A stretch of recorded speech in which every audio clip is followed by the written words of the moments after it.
Assalamualaikum warahmatullahi wabarakatuh. Salam sehat untuk kita semua. Semoga kalian tetap sehat dan juga tetap semangat. Pada video ini, Ibu akan memberikan penjelasan tentang lembaga sosial. Lembaga sosial berasal dari bahasa Inggris, yakni social institution, atau juga bisa sering disebut pranata sosial. Lembaga sosial merupakan sistem nilai dan norma-norma sosial atau organ sosial yang bertujuan untuk mengatur perilaku masyarakat. Menurut Sukurjono Sukanto dan Sol Sumarjan, himpunan norma-norma dari segala tindakan yang berkisar pada kebutuhan pokok manusia dalam kehidupan masyarakat itu disebut lembaga sosial. Robert McIver dan C. H. Page punya definisi lain tentang lembaga sosial, yakni prosedur atau tata cara yang telah diciptakan untuk mengatur hubungan antara manusia yang tergabung dalam suatu kelompok masyarakat. Ibu memberikan pendapat ketiga dari Mayor Pollak bahwa lembaga sosial menurutnya adalah suatu kompleks atau sistem peraturan-peraturan dan adat istiadat yang mempertahankan nilai-nilai penting. Dari tiga definisi ini, ada satu kesamaan dan mungkin ada beberapa ciri khas dari setiap pendapatnya. Kesamaannya adalah yang pertama, itu merupakan sekumpulan, himpunan, peraturan-peraturan untuk mengatur manusia ya. Nah, dengan apa? Ada tata caranya gitu ya. Kemudian juga berarti di dalamnya itu ada sesuatu yang bernilai tinggi, yang dijunjung tinggi sehingga dapat mengarahkan manusia untuk berperilaku sesuai dengan sesuatu yang dijunjung tinggi itu, atau kita sering sebut sebagai nilai. Dan aturan yang kita terapkan, kita sering sebut sebagai norma. Coba perhatikan organisasi yang ada di sekitar kalian. Mungkin kalian memiliki karang taruna di sekitar rumahnya, atau ada lembaga PKK, atau ada RT RW, kantor RT RW. Kalau lebih jauh, kita sering sekali bertemu dengan lembaga keuangan seperti bank, juga ada lembaga pemerintahan, DPR, MPR, dan masih banyak lagi. Nah, coba kalian pasangkan antara organisasi atau lembaga-lembaga yang sering kalian lihat dengan pengelompokan atau jenis lembaga yang akan kita pelajari. Yang pertama, ada organisasi atau asosiasi PT, firma, CV, dan bank. Kedua, partai dan parlemen. Ketiga, SMP, SMA, SD, perguruan tinggi. Keempat, KUA. Dan kelima, masjid, gereja, pura, serta vihara. Kira-kira 5 organisasi atau asosiasi tersebut termasuk ke dalam pengelompokan jenis lembaga yang mana ya? Perkawinankah? Lembaga pendidikankah? Lembaga agamakah? Lembaga pemerintahankah? Atau lembaga perekonomiankah? Silakan kalian tulis di buku masing-masing dan jangan lupa dikumpulkan ke GCR. Lembaga sosial tidak tumbuh begitu saja, melainkan melalui suatu proses yang berawal dari norma atau sistem norma. Norma sendiri merupakan sekumpulan aturan-aturan yang berasal dari nilai. Nilai itu adalah sesuatu yang dianggap baik, yang dapat membedakan suatu hal itu benar atau salah, baik atau buruk. Nah, sistem norma atau berbagai macam aturan itu kemudian digunakan dan dijadikan satu acuan menjadi satu lembaga, diadopsi oleh satu lembaga. Dan selanjutnya, ketika sudah melembaga dan diadopsi oleh satu lembaga, maka akan terjadi internalisasi dalam kebiasaan masyarakat. Jadi perilaku masyarakat itu senantiasa selalu merujuk ke dalam aturan-aturan apa yang diberikan oleh lembaga sosial. Contohnya, di gambar sebelah kiri, paling kiri, kalian bisa melihat bagaimana ada nilai dan sistem norma masyarakat Bali yang masih tradisional, kemudian menjunjung nilai-nilai luhur untuk menghargai alam dan leluhur, kemudian dibentuklah suatu lembaga perkreditan desa. Nah, ini ada desa adat Kedongganan ya. Jadi, salah satu contoh lembaga ini itu dapat memfasilitasi warganya untuk senantiasa melestarikan nilai-nilai serta norma yang berlaku pada masyarakat sekitarnya. Nah, juga lembaga ini nantinya akan mungkin memfasilitasi atau memberikan satu patokan umum tentang bagaimana suatu adat istiadat harus dijalankan misalnya ya. Nah, selanjutnya di sebelah paling kanan kalian bisa melihat ada pernikahan adat Bali.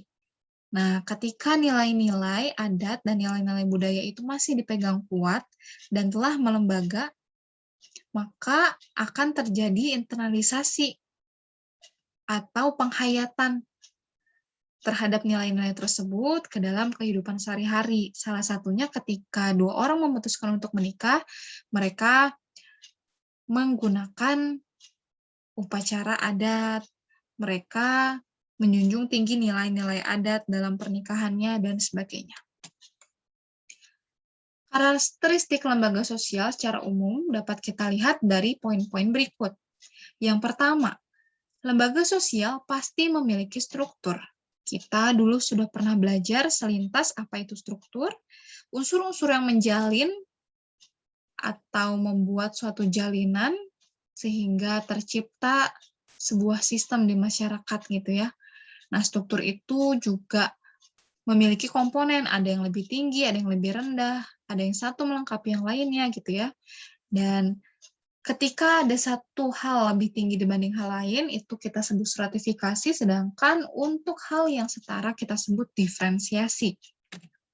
Kedua, lembaga sosial itu memiliki tujuan tertentu. Misalnya, sekolah.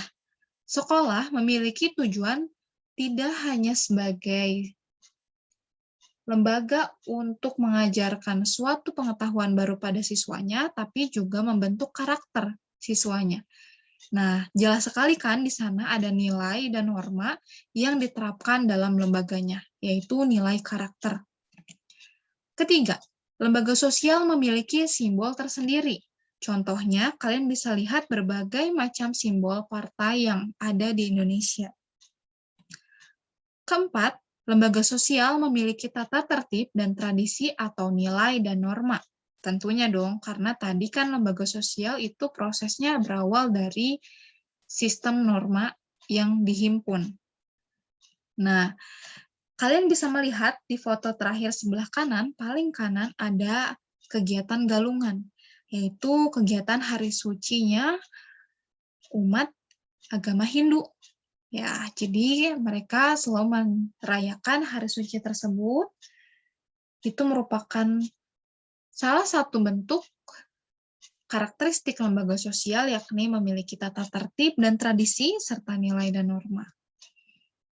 Selanjutnya, yang kelima, lembaga sosial usianya itu lebih lama atau bersifat kekal dan berlaku dalam kurun waktu yang lama, alias turun-temurun.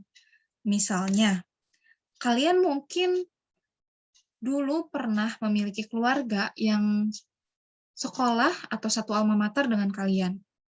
Nah, meskipun keluarga kalian itu telah meninggal, tapi sekolahnya masih tetap ada kan? Nah, maka dari itu lembaga sosial itu memiliki kekekalan dan usia yang lebih lama dibanding usia hidup manusia. Selanjutnya yang keenam, lembaga sosial memiliki alat kelengkapan. Misalnya saja, untuk universitas atau perguruan tinggi, juga sekolah, lembaga pendidikan ya kita sebut, itu memiliki alat kelengkapan untuk menunjang tujuan mereka dalam memberikan ilmu, mengajarkan suatu pengetahuan baru, dan membentuk karakter. Salah satu contohnya adalah alat kelengkapan berupa perpustakaan ya, fasilitas yang menunjang kegiatan persekolahan. Karakteristik yang ketujuh, yakni memiliki ideologi. Nah, bisa kita lihat, agama di Indonesia sangat beragam, dan masing-masing agama memiliki ideologinya sendiri atau cara pandang, cara berpikir, dan kepercayaannya masing-masing.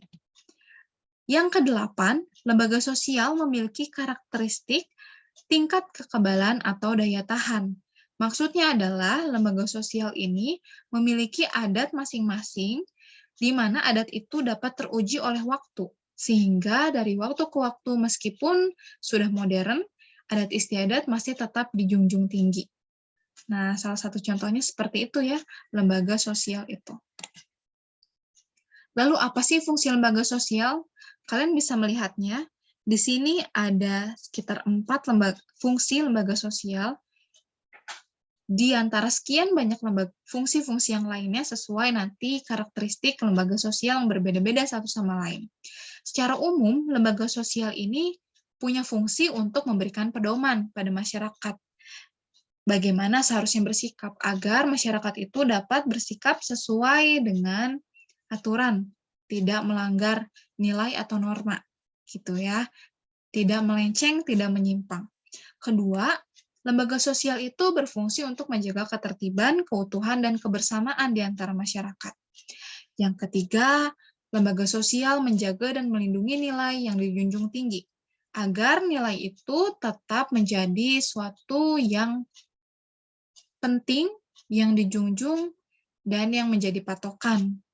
Kebayangkan kalau misalnya dunia ini tidak ada nilai, misalnya nilai kesusilaan, kesopanan, norma kesusilaan, norma kesopanan, pasti akan kacau sekali. Selanjutnya, yang kelima, fungsi lembaga sosial adalah memberikan pelayanan, bimbingan, dan pelatihan terhadap kebutuhan khusus manusia. Tergantung lembaga sosial yang bergerak di bidang apa ya nantinya. Jadi itu pelayanan, bimbingan, pelatihan, mungkin pemenuhan kebutuhannya itu akan berbeda-beda. Itu dia juga salah satu fungsi dari lembaga sosial, yakni untuk memenuhi kebutuhan hidup manusia. Kebayangkan kalau nggak ada lembaga ekonomi, salah satunya misal pasar. Ketika kita nggak tahu harus nyari bahan makanan kemana, kita mungkin akan kelaparan. Nah, untuk itu ada lembaga sosial berupa pasar yang menyediakan kebutuhan kita sehari-hari. Selanjutnya, selain fungsi yang tadi, ada fungsi yang kita kenal dengan istilah manifest. Manifest itu artinya nyata, terlihat jelas, disadari oleh seluruh masyarakat. Contoh fungsi yang disadari dan terlihat adalah fungsi keluarga, di mana keluarga merupakan tempat untuk kita pertama kali bersosialisasi dan pertama kali mempelajari nilai serta norma atau aturan, sehingga kita bisa hidup dengan nyaman dan benar di kehidupan masyarakat secara luas. Selain itu juga ada lembaga ekonomi, seperti bank atau pasar tadi ya, itu salah satu bentuk fungsi manifest dari sebuah lembaga sosial. Selanjutnya, ada fungsi laten, fungsi yang tidak disadari atau tidak menjadi tujuan utama banyak orang, tapi fungsi ini sangat dibutuhkan. Contohnya, ketika zaman dulu tidak ada tuh pencatatan kependudukan atau pencatatan pernikahan secara resmi oleh negara, sehingga pernikahan itu hanya berupa pernikahan agama. Akan sulit ketika nanti pada saat pengurusan administrasi ya, ketika ingin daftar sekolah atau mengurus akta kelahiran itu akan sulit. Nah, lambat laun dibentuklah sebuah lembaga, yakni lembaga Disdukcapil, misalnya Dinas Kependudukan dan Pencatatan Sipil. Juga ada lembaga KUA, itu ya, Kantor Urusan Agama untuk pencatatan pernikahan. Nah, selanjutnya ada lagi nih, tipe-tipe lembaga sosial menurut John Lewis Gillin dan John Philip Gillin. Nah, ada beberapa pengelompokan. Yang pertama, berdasarkan sudut perkembangannya, ada creative institution atau lembaga yang tidak sengaja tumbuh dari adat istiadat. Misalnya, ya tadi Ibu sebutkan, baru banget, lembaga perkawinan seperti KUA, lalu lembaga pencatatan kependudukan seperti Disdukcapil. Nah, selanjutnya ada lembaga yang sengaja justru dibentuk untuk mencapai tujuan tertentu, misalnya pendidikan, sekolah, dan lembaga untuk peminjaman uang atau utang piutang, kita tahu Pegadaian. Nah, itu sengaja memang dibentuk untuk memudahkan kita dalam hidup gitu ya, menguasai skill baru dengan pendidikan, ataupun memudahkan kita untuk meminjam uang dengan adanya Pegadaian misal. Seperti itu. Selanjutnya, berdasarkan sudut sistem nilai yang diterima oleh masyarakat. Nah, jadi sistem nilai itu ada yang diterima, ada yang tidak diterima ya, tergantung nilai apa yang lebih dominan nanti akan dianut gitu oleh masyarakatnya. Nah, berdasarkan sudut sistem tersebut, ada basic institution atau lembaga sosial yang penting untuk memelihara dan mempertahankan tata tertib dalam masyarakat.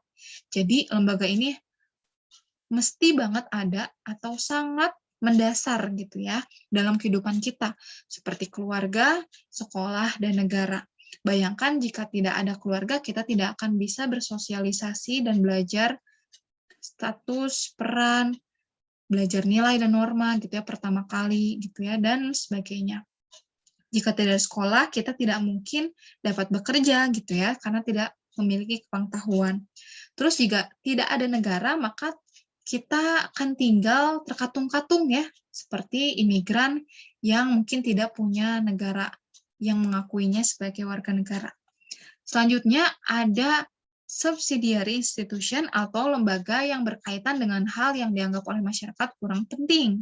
Tidak terlalu penting lah ya, seperti yang lembaga dasar tadi yang basic. Nah, contohnya adalah lembaga rekreasi. Jadi lembaga ini ada tergantung situasi. Ketika orang butuh rekreasi, maka yang lembaga ini akan ada. Contohnya taman bermain ya. Contohnya seperti Ibu sebut Dufan, Trans Studio gitu ya, pasar malam dan lain-lain. Selanjutnya berdasarkan sudut penerimaan masyarakat. Nah, jadi ada lembaga sosial yang didirikan, kemudian diterima oleh masyarakat, tapi ada juga yang didirikan dan kemudian ditolak. Nah, apa aja sih? Yang pertama yang diterima ya, approve atau sanctioned institution, yakni lembaga sosial yang diterima masyarakat karena lembaga yang sudah ada itu menjadi lebih efektif ya, supaya itu fungsinya agar lebih efektif yang sudah ada. Misal, ketika ada pembentukan komisi pemberantasan korupsi, itu sangat didukung oleh masyarakat karena lembaga ini dianggap mendukung untuk mengawasi kinerja pemerintah. Yang notabene pemerintah itu kan lembaga juga ya, yang sudah ada sebelumnya. Maka KPK ini lembaga baru yang bertujuan untuk memantau lembaga lama yang sudah ada gitu ya, agar berjalan sesuai tugasnya. Selanjutnya ada lembaga yang tidak diterima nih keberadaannya oleh masyarakat. Contoh, unsanctioned institution atau lembaga yang tidak diterima atau ditolak adalah lembaga yang berdiri gitu ya, mungkin tanpa disengaja, tapi itu tuh berpengaruh negatif bagi masyarakat. Contohnya tempat perjudian, lalu ada tempat pengepul barang-barang curian gitu ya untuk kejahatan, sindikat kejahatan gitu, tempat lokalisasi untuk pelacuran gitu. Nah, itu adalah lembaga yang tidak sengaja terbentuk dan itu sangat meresahkan warga. Maka lembaga tersebut ditolak kehadirannya ya karena meresahkan. Selanjutnya ada berdasarkan sudut penyebarannya. Jadi lembaga sosial itu kan tidak cuma satu ya, ada banyak. Setiap daerah akan punya lembaga sosial dan mungkin juga akan ada cabang-cabang lembaga sosial. Nah, berdasarkan sudut penyebarannya ada lembaga sosial yang kita kenal secara luas atau semua orang tahu lembaga itu. Contohnya adalah lembaga PBB, UNICEF gitu ya. Kemudian juga UNESCO misalnya. Kalau di Indonesia itu ada lembaga perlindungan anak misalnya. Nah, semua orang itu mengetahui lembaga itu dan mengakuinya. Sementara ada lembaga yang tidak diakui dan tidak diterima, tidak dikenal gitu ya oleh masyarakat. Tapi dia dikenal oleh golongan tertentu saja gitu.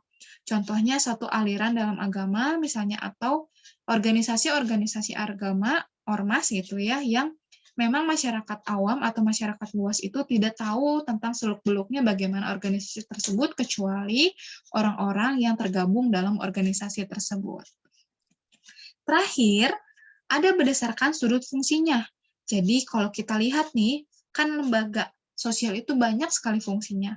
Nah, kita kelompokkan nih fungsinya. Ada yang fungsinya itu dari dilihat dari operasinya, dan ada yang dilihat dari regulasinya. Kalau kita lihat dari operasinya atau operative institution ini, dia itu berfungsi untuk menghimpun pola atau cara yang diperlukan untuk mencapai tujuan dari satu masyarakat. Jadi, yang ditekankan di sini adalah caranya, ya.